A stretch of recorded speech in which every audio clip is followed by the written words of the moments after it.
Okay, so here in this video, I want to review some homework questions.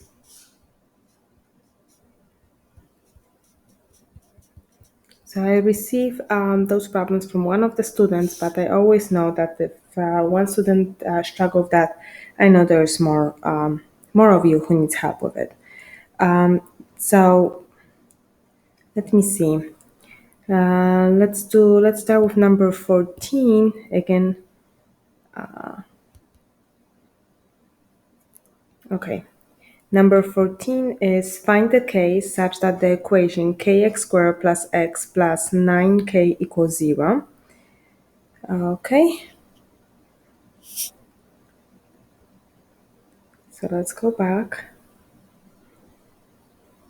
Kx squared plus x plus 9k. Kx squared plus x plus 9k equals 0. Okay, so that was number 14. I'm not sure which homework is that, but it's number 14. Okay, and let's go back to this one. Wait, where is that problem? Okay, so you need to figure out what will be the coefficient k, which is the coefficient in front of x squared, such that this quadratic equation has repeated solution. Okay, repeated solution. So let's talk about it. This quadratic equation has repeated solution. Repeated solution means that you have one solution, which we sometimes say that repeats twice. So repeated solution, the condition for that, you guys should know that the discriminant equals 0 if quadratic equation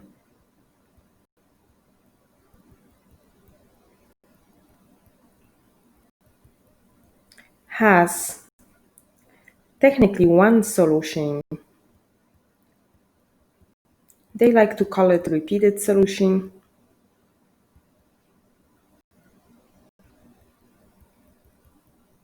Because by fundamental theorem of algebra, if the exponents of variables to a second power, we should have two solutions of that equation. So that's why we're saying one solution which is repeated. Okay, so that's what we're going to use here in this problem. We're going to use the information that discriminant is equal to 0, and the discriminant is b squared minus 4ac. That's a discriminant. Okay, so don't forget that to solve quadratic equations, I gave you the quadratic formula. So let's review. Quadratic formula is x equal negative b plus minus square root b squared minus 4ac, and everything divided by 2a. So discriminant, it's the part of the quadratic formula which is under square root. So since we know that this quadratic equation has repeated solution, so we know we can use that our discriminant, which is b squared minus 4ac, has to be equal to 0. And now we're going back to our problem. Your equation, quadratic equation, is kx squared plus x plus 9k equals 0. Okay, so let's figure out what is a. A, from quadratic formula, it's a coefficient in front of x squared, which is k. B, in quadratic equation, is coefficient in front of x, if you don't see anything, so that's 1. C, it's always the number which stands by itself, which is 9. So I'm going to plug that into this quadratic, into the discriminant, and I'm going to solve this equation. So we have b squared, b it's 1, square minus 4 times a, in our case a, it's k, which we're trying to find it, times c, which is 9, and that has to be equal 0. Okay, why it's equal 0? Because we know that in this problem, this quadratic equation has repeated solution. So I'm using the definition of discriminant. Okay, so let's simplify. That will give you 1 minus 4 times 9, which is 36k, equals 0, and just solve for k. So subtract 1 from both sides, and that will give you negative 36k equal negative 1, and just divide each by negative 36, and that will give you k, it's equal 1 over 36. So that's the solution of this problem. Okay, that's the final answer. So in this case, this quadratic equation has repeated solution, which means one real solution, only when k, that coefficient k, will be equal 1 over 36. Okay, so this is what I use. I use the information that discriminant has to be equal 0. And again, this is the discriminant. And I received 2 more questions from homework.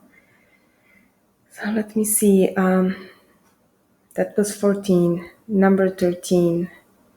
Okay, number 13 is this one. So this is section 1.2. This is homework from section 1.2, number 13.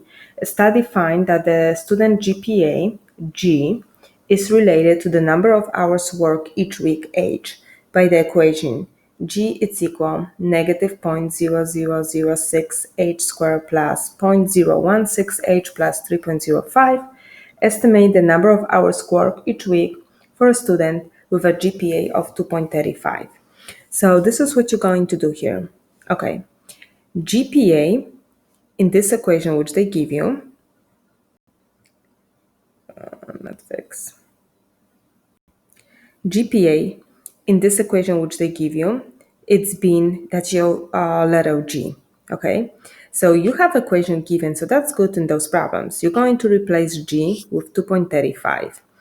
H represents number of hours worked each week. Okay, so what you need to figure out in this problem, how many hours the students needs to work each week to keep a GPA of 2.35. So again, G we're going to replace with 2.35, and we need to solve the quadratic equation. In this case, you don't see X, but you see H. You need to solve this quadratic equation for H. Okay, so this is what we're going to do. Okay, let me see. Capture region.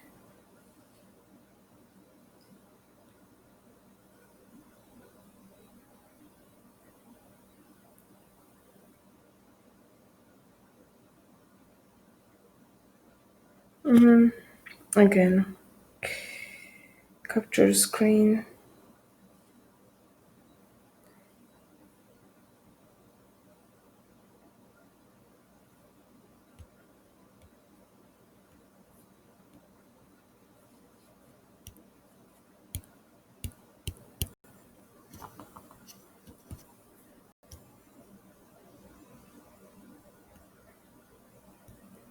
Okay, for some reason it doesn't want to save, so we'll be going back and forth.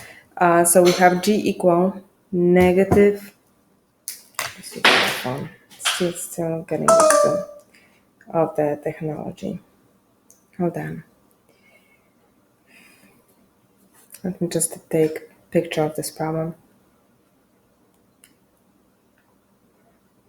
Just give me a second. My phone is dead.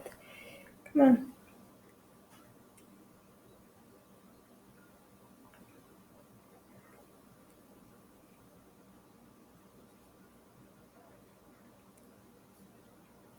Okay. G equal negative 0.0006 H squared. Okay.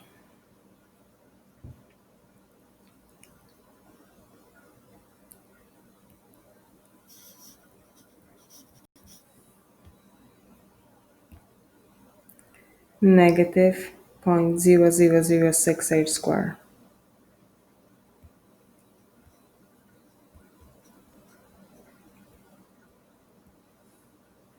Okay. So I'm going back and forth, 3 zeros, right? Plus 0.016h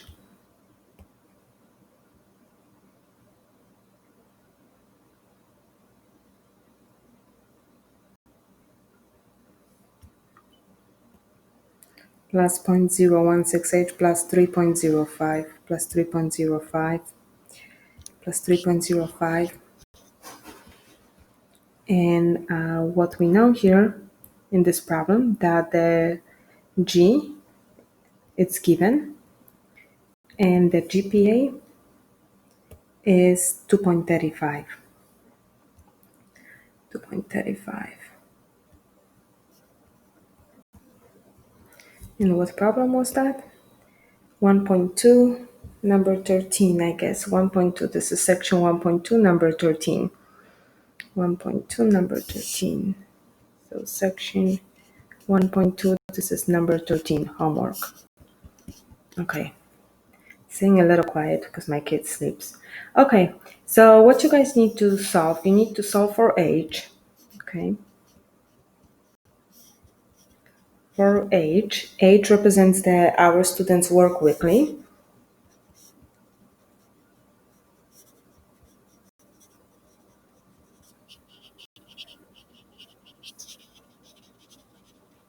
Okay, so first of all, that G it's going to be replaced with 2.35. Okay, so we're going to plug it in. So we have 2.35 equal negative 0.006h squared plus 0.016h plus 3.05. So first of all, yes, it's quadratic equation. To be honest, I really don't like that we have decimals. So what I'm going to do, I'm going to find the least common multiple. So here we have two numbers after decimal. Here we have three numbers after decimal. Here we have three numbers after decimal and two numbers after decimal. So least common multiple, it's going to be 1000. So when you have decimal, the lowest common multiple is always multiples of 10. And again, check your decimals. And since the highest amount of numbers after decimal is 3, so it's going to be 1000. I just want to check the first. 1, 2, 3, 6. Oh, okay. It was 3 zeros, so I messed up.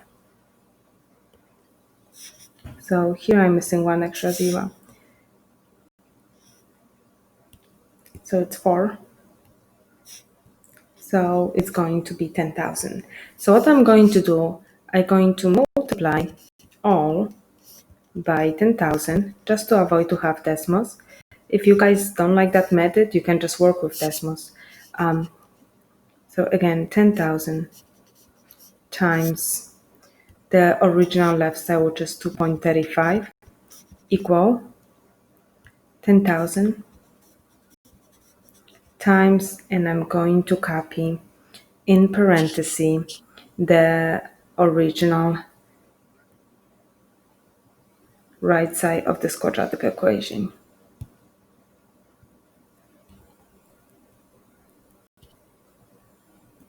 Just move it here. Make it a little smaller. Close it. Okay, so here 10,000 times 2.35, so 1, 2, 3, 4, we need to move decimal 4 units, so we have 2, 3, 5, and I'm adding 2 zeros, equal, and I distribute 10,000 to each. So 1, 2, here we're moving decimal 4 units, 1, 2, 3, 4, so we end up with negative 6h squared. Multiply 10,000 by 0.16, so move your decimal 1, 2, 3, 4 units, so that will be 160h, and multiply 10,000 by 3.05, so here you'll move your decimal 4 units, so you'll end up plus 305 and just add 2 more zeros. Okay, so to solve the quadratic equation, first of all, what you need to do, you need to have a 0. Okay, so the quadratic equation has to be equal 0. So I'm going to subtract 23500 from both sides. So we end up with negative 6h squared plus 160h plus 30,500 minus 23,500 equals 0. Let's simplify that. So we have negative 6h squared plus 160h. Here, let's subtract that. So we have 30,500 minus 23,500. That is 7,000. Plus 7,000 equals 0. Okay, and I'm going to solve quadratic this equation using quadratic formula. So h is equal negative b plus minus square root b squared minus 4ac, and everything divided by 2 times a, and that will give us, don't forget that here from this quadratic formula, a is equal negative 6, b is equal 160, c is equal 7,000. Okay, so I'm plugging in everything into quadratic formula. So I have negative b, which is negative 160, plus minus square root b squared, which is 160 squared, minus 4 times a times negative 6 times c, which is 7,000, and everything divided by 2 times a, which will be 2 times negative 6. Let's simplify. So we have h equal negative 160 plus minus. Let's simplify the expression under square root.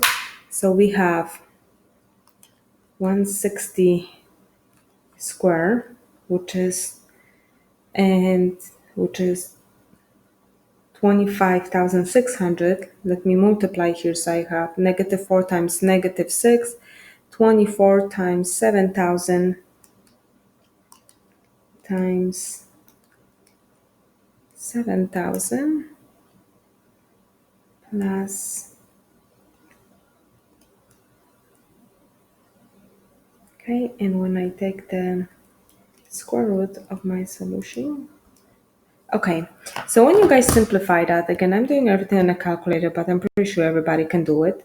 Under square root, I end up with 193,600, and everything divided by negative 12. So, again, I don't know why my square root is so long. And that will give you negative 160 plus minus the square root of this will give you 440, and divide by negative 12. And now we're going to break this down into two solutions. The first one will be negative 160 plus 440 divided by negative 12. So let's simplify that. We have negative 160 plus 440 divided by negative 12. We're getting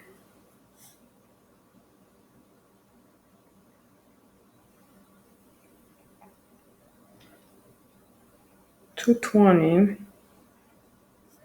Doesn't really matter. We end up with negative 23 times 3 repeating. Okay, and the second solution is negative 160 minus 440 divided by negative 12. So we have negative 160 minus 440 divided by negative 12. We end up with 50. So why I really didn't focus too much on this one. This solution, you have to ignore it. Okay. Why? Because in this word problems, H represents the hours work, so there's no way that you're working negative hours. That's why you're ignoring this solution. So your solution of this problem will be 50. Okay, so the answer is student needs to work 50 hours weekly. So going back to that problem, again, a student needs to work 50 hours weekly in order to, based on that study, to get the GPA of 2.35. So if students work 50 hours weekly, the GPA most likely will be 2.35. So that was this problem. The next one, which I received questions from, was which one? This one. Okay.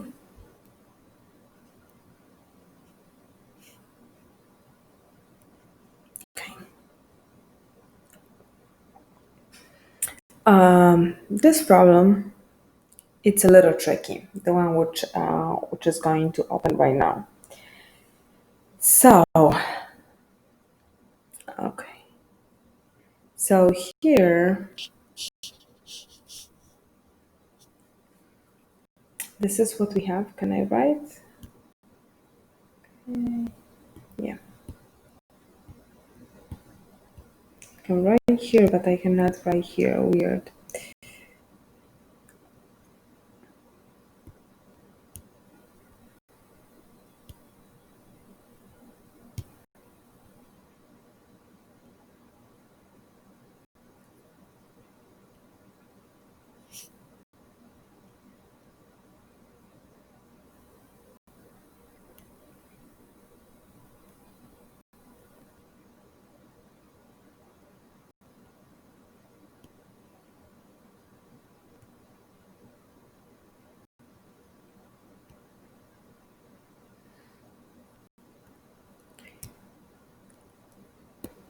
Okay.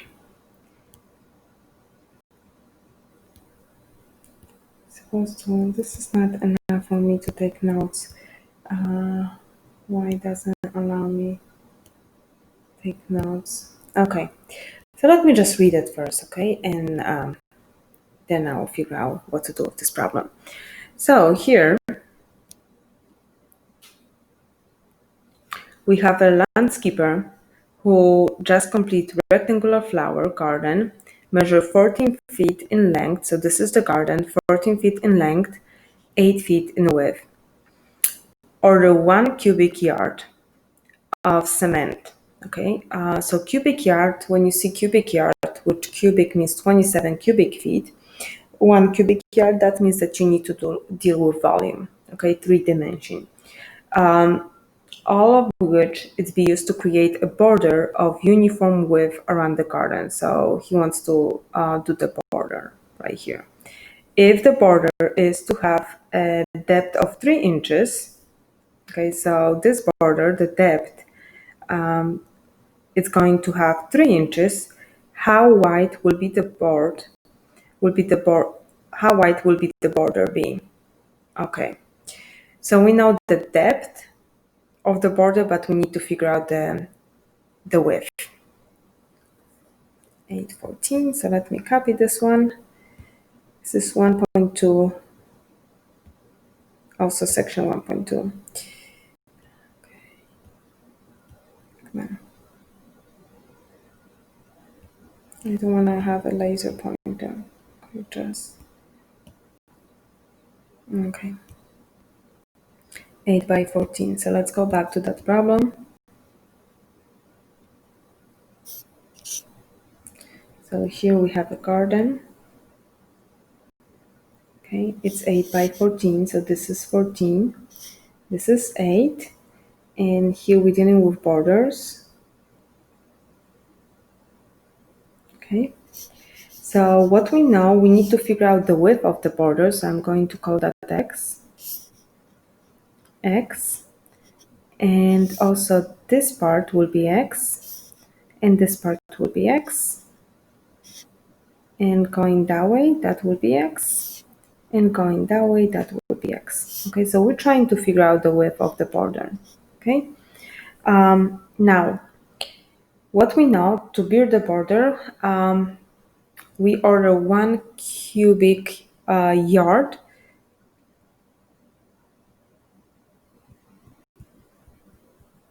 of the cement, which is the same as 27 cubic feet. Okay, I think. No, that's not this one. That's the one. Cubic yard, 27 cubic feet. Okay, so we have the dimension and also what we assuming that, it was saying, the depth if the border is to have the depth of 3 inches. Okay, the depth is 3 inches. Okay.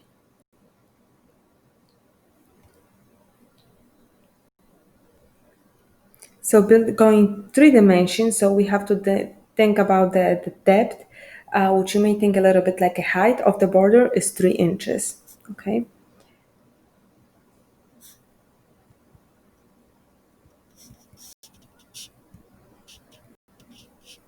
Okay. So we have 3 inches as a depth. So first of all, 14 and 8, let me see what units they're using here.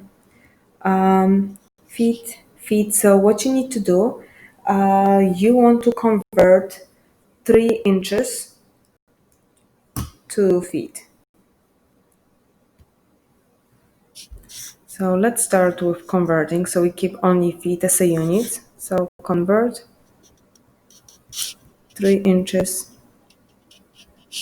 to feet.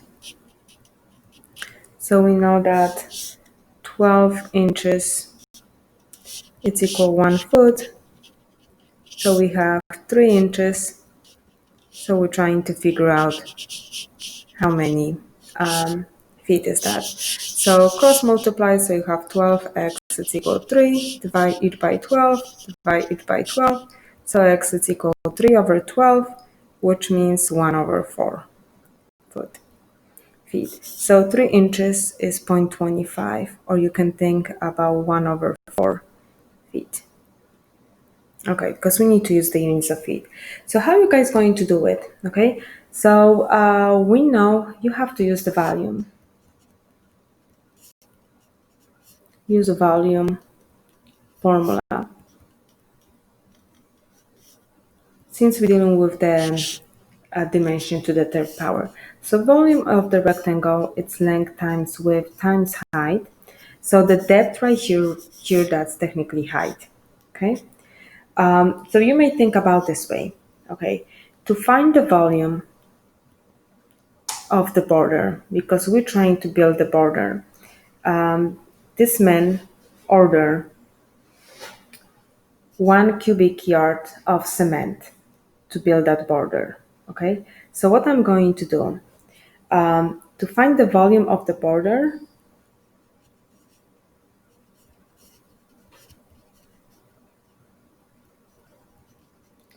equal the volume of the big rectangle minus the volume of the volume of garden, which is small rectangle. I'll put it that way. Small rectangle is the garden. So what I'm going to do, I'm going to find the volume of the big rectangle, and then I'm going to subtract the volume of the small rectangle. So then we will just end up with the volume of the border, because that's what we need. Think about like a frame, picture frame. If I will ask you to find the area of the picture frame, you will take the area of entire rectangle and subtract the area of the picture to get the frame only. So very similar problem. So we know that the volume of the border, so this is what he ordered. He ordered 1 cubic yard of cement, which is 27 feet. So here I'm going to have 27. I'm going to skip the units. Now, the volume of the big rectangle, so let me just do that on the side. I will go back. This is what we're going to use in this problem. So volume of big rectangle. Okay, so big rectangle, this is what you guys have. It's the same formula, length times width times height. So length, again, let me draw that big rectangle.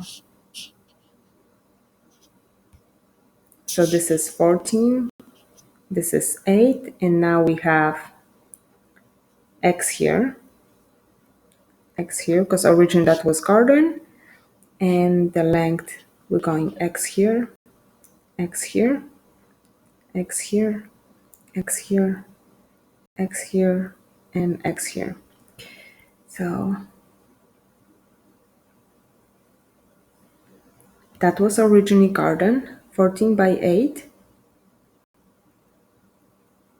But now we're talking about the big rectangle, so our big rectangle will be this.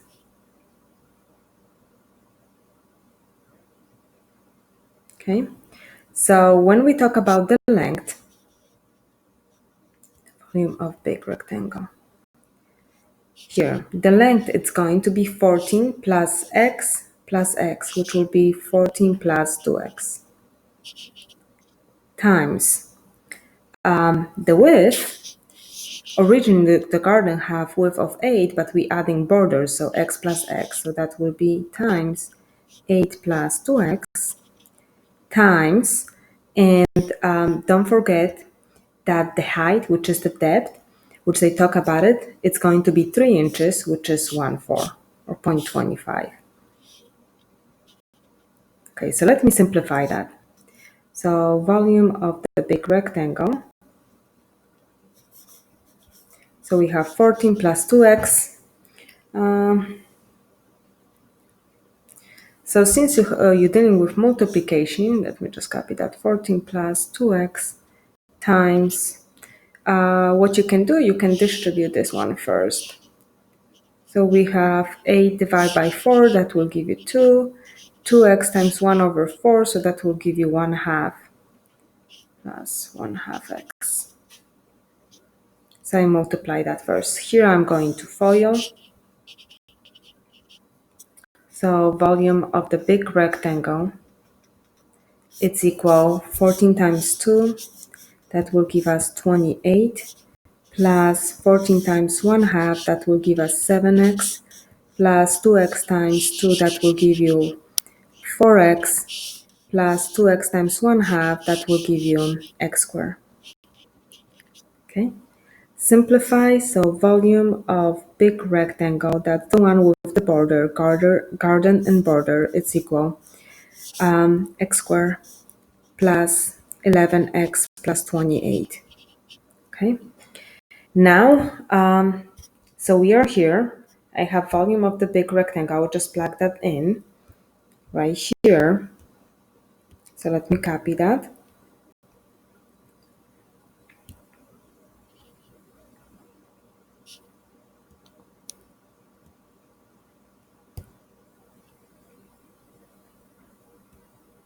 Copy. So we are here. Paste. Okay. Minus volume of the small rectangle. So volume of the small rectangle, that's technically volume of the garden. Sun green. Volume of the small rectangle, again, that's just the garden. So again, don't forget that the garden right here has dimensions of 14.8, and the height, which is the depth, is a quarter of feet. Okay, so length times width times height, that's how you find the volume. So that will be 14 times 8. So again, length, width, and height for borders, which is the depth, it's a quarter of the feet.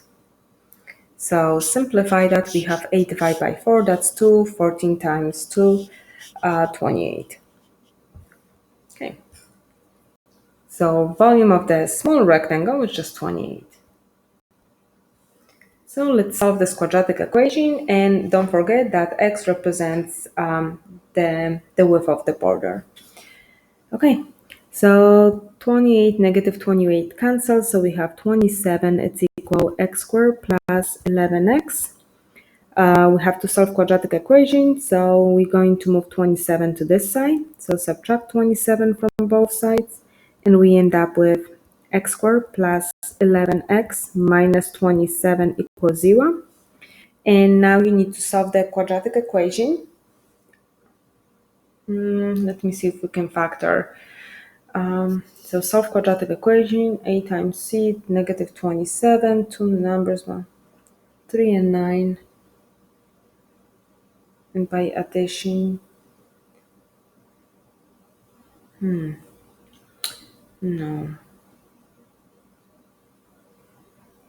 Okay, so let's solve it with quadratic formula. X equal negative b plus minus square root b squared minus 4ac divided by 2a. Okay, so let's review. A, it's a coefficient in front of x squared, which is 1. B, it's the coefficient in front of x, which is 11. C, it's a number which stands by itself, which is 27.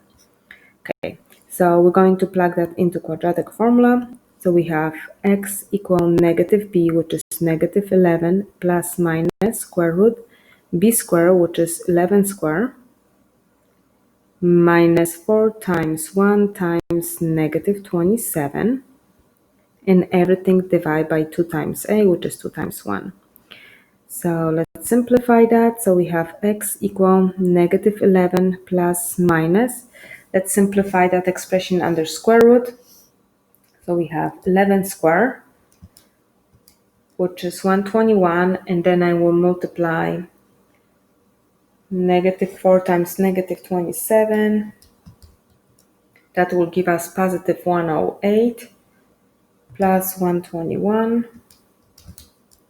229, that's what we're getting from the square root. Divide each by 2. So we have x equal negative 1 plus minus square root of 229. It's irrational, so let me just round it. It's about 15.13 and divide each by 2. 133. Just round it to that way. And now let's find two solutions. So the first one will be x equal negative 1 plus 15.133 divided by 2. So we have negative 1 plus 15.133 divided by 2. This is 7.0665. And the second solution, let's subtract x equal negative 1 minus 15.133 divided by 2. So that will give you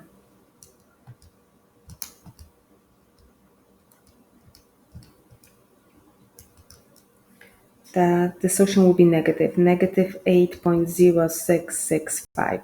So don't forget that x represents the width of the garden. So negative solution doesn't make sense. So you're going to ignore it. And this is our solution.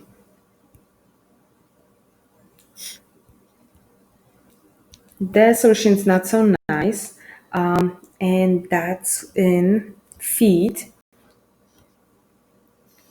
So x equal about 7.0665. Again, since under square root we end up with irrational number. I'm not sure how and into how many decimal points, decimal, and I don't know how your answer, how many numbers after decimal the answer wants you to keep it. But again, it's late when I'm going over that problem. Hopefully in algebra I didn't messed up with anything, but this is the idea, okay, that you're going to use the volume formula, length times width times height. Volume of the garden with the borders minus the volume of the garden will give you the volume of the borders, and we know the volume of the border is 1 cubic yard, which is 27 feet to the third power. So that's what I use it here. And like you guys see it, the big rectangle, that's the garden and the borders together. So x represents the width of the border. So we're going x this way and x that way, x this way, x that way. So hopefully that makes sense. And that will help you to solve it. So that was 1.2. It shows problem 107. I'm assuming that's from the textbook. Each of you may have different number for that question. Okay, so I will post that for you guys on Canvas, the YouTube video with explanation of those three problems. So thank you. Stop recording.